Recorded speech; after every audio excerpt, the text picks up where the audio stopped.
Kwa hiyo kwenye kuoa kulikuwa kuna baraka za mama na baba au kwa sababu mmepeana mimba tuoane? Kulikuwa kuna baraka. Kulikuwa kuna baraka za wazazi na tuliendelea na mpaka mke wangu akafika mahali alikuwa kanisani yuko vizuri na tumefanya huduma pamoja, lakini mimi baadaye sasa baada ya kulewa mafanikio ndio nikakengeuka. Tupite kidogo kwenye kanisani. Ulikuwa kanisani 10 years? 10 years nilikuwa kwenye kanisani. Unaimba? Hapana, nilikuwa nafanya huduma. Mimi ni mwalimu wa neno la Mungu. Kweli? Very serious? Neno linakuja au ulisomea? Yani sikusomea, yani tu linakuja, lakini nilikuwa natamani huko mbele naweza nikalijiendeza zaidi. So kanisani lilikukubali? Ukawa unatoa huduma? Yani kwa sababu nilikuwa nikifundisha naona watu wanaelewa. Kwa hiyo na mimi nikaona kama watu wanaelewa, kwa nini nisiendelee kujikita huko? Kwa hiyo nikawa nafanya maombi, natafuta neno, naandaa vipindi, naendelea kuwafundisha watu. Kanisa gani? PAG. Pentecost. So ulikuwa mtu fulani pale. Na hapo ndipo mkawa mnaenda na wife pia. Mose alianzaje kubadilika kutokwenda church? Nini kilitokea? Nachosema au baada ya kuongeza fursa? Hapana, kitu kimoja kikubwa ambacho kinatokea mara nyingi unapokuwa na nguvu kubwa, unakuwa uko kwenye ulinzi au unakuwa kwenye mbingu salama. Hasa kipindi ambacho tunafanya kazi za nje ya Iringa, kwa hiyo unakuta mnakaa na wenzenu jioni, wamekwenda wametulia, wanakunywa moja mbili. Hasa na wewe hujaenda kanisani wiki na umekaa pale, unaweza kuwa nakunywa, unasema ngoja na mimi istuke kidogo.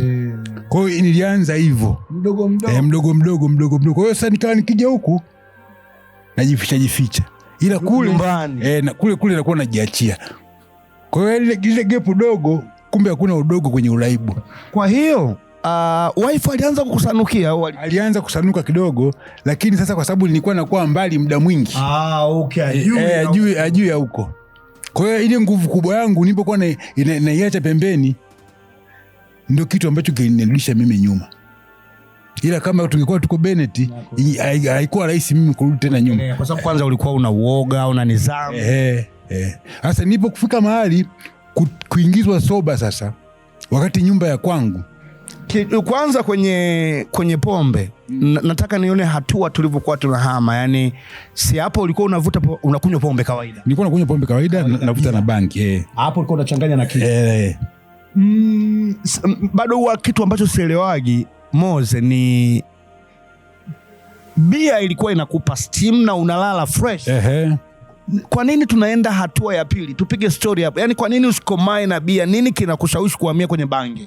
Kurudi kwenye, yani unazidi kushuka ligi. Kwa hiyo unakuwa unataka steam za haraka, alafu wakati hela unayo kidogo. Huo ni mwanzo wa kuwa umeanza kupungukia. Unataka steam level ile. Lakini ukiwa na 5,000 utaibudget. Kwamba nikinunua kete za buku 2 au kete za buku, labda sigara za 500, labda gongo ya buku, za kuchota zingine labda za buku, nitaongeza kidogo, masaa yataenda. Mimi nataka nijifunze jinsi ambavyo wewe ulipata pesa. Baada ya kuwa na ile fursa moja, ulipambana sana. Ndio. Kilifuata nini? Baada ya kupata ile fursa moja, nikamaliza deni.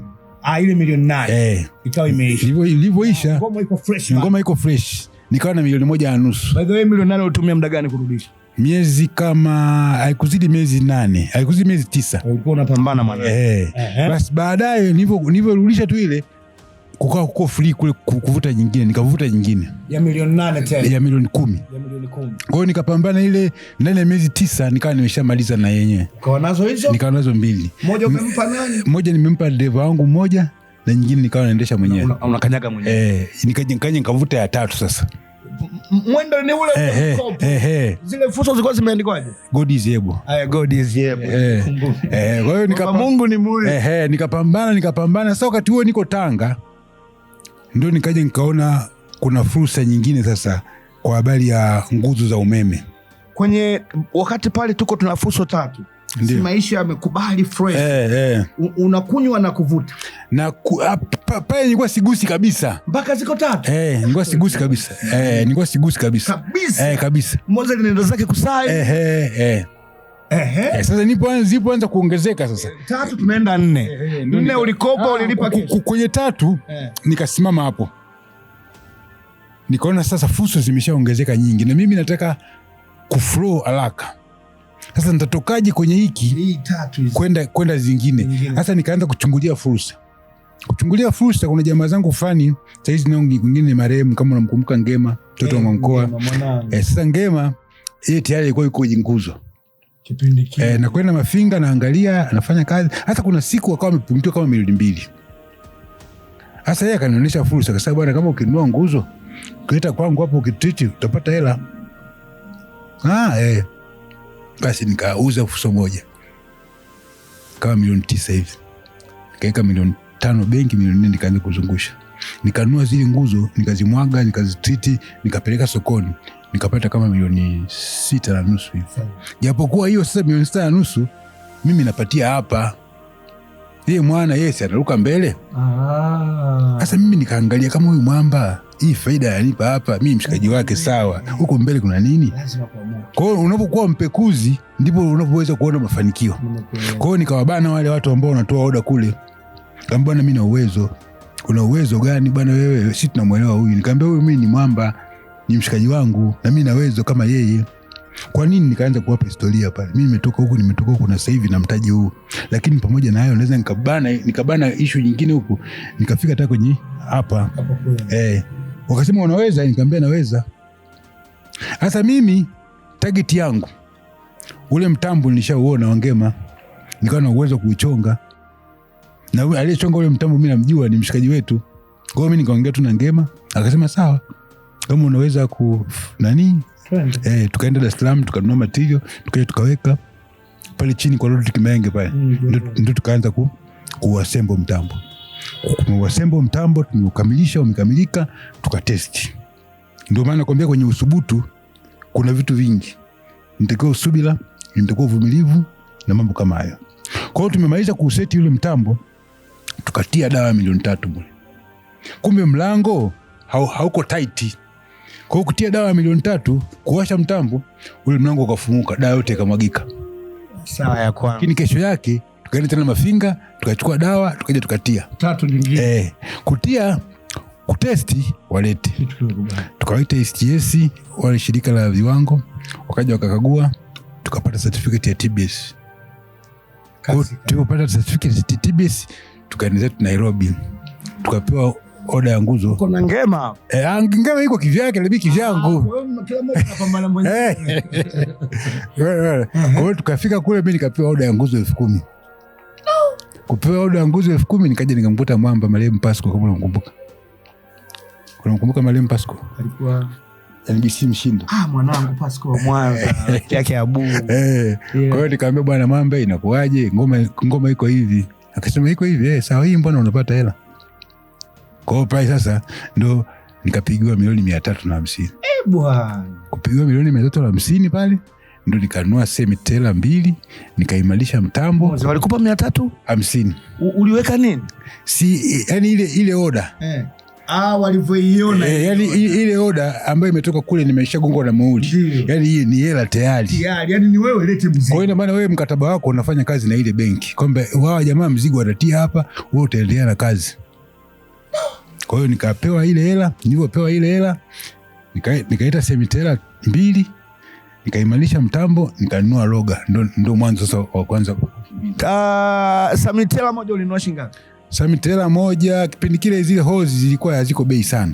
Nilinunua kama 56 hivi. Kama 56, kitu kama hicho. Na ukanunua hizo? Nikanunua 2 pamoja na tela zake. Wakati kipindi kile tela zilikuwa kama mpaka vichanja vile mpaka 15. Ukawa full sasa. Nikawa full. Kwa hiyo hapo nilikwenda pale Tanwat. Kuna loga zilikuwa zimetoka pale zinauzwa, nikanunua loga moja kama 8-9 hivi. Nilipata bahati kwa sababu walikuwa wanafanya kama usafi. Kwa hiyo tukapata, mimi na Ngema tukapata loga 2. Ndio tukaanza kukimbiza. Kwa hiyo mwanangu, hapo una mitrela hizo, semitela 2.